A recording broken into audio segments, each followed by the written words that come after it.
Okay, so while this is on Daniel's right leg, we're gonna go ahead and do the hip flexor stretch.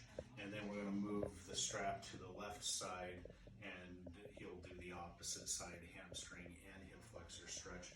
But to do this, Daniel, I'm gonna have you just scoot to the edge of this table here, like that. Good. And then just kind of drop this leg off over here. And then I'm gonna loop that there, and then I'm just gonna hand you this strap. Okay, so we are going to be stretching that hip flexor.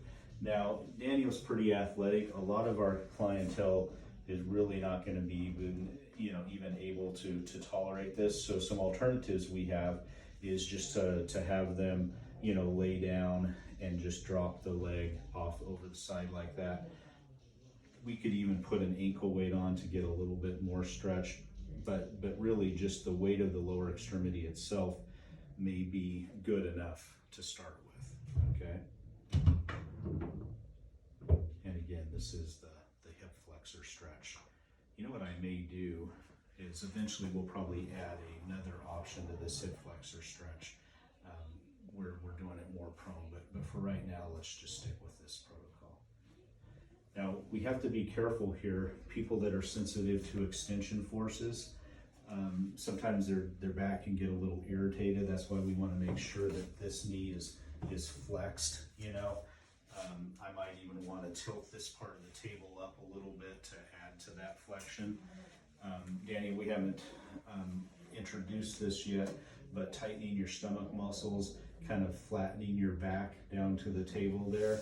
While you're doing that stretch, you're going to notice more of a stretch, and there will be less stress on the low back as we're doing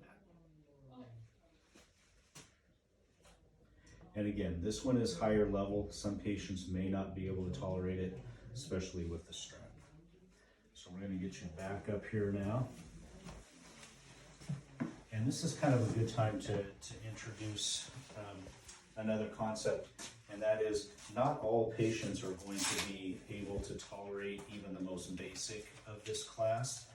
And don't forget graded motor imagery. If you have a person participate and not even move, but just imagine that they're doing the activity, then they're going to be more likely to acquire that activity eventually. So just the closing their eyes, they're imagining that they're going through this sequence, that will help build a tolerance for future sessions, which will eventually enable them to actually do it. So don't forget the graded motor imagery. We do have videos on that, but in this case, it's just a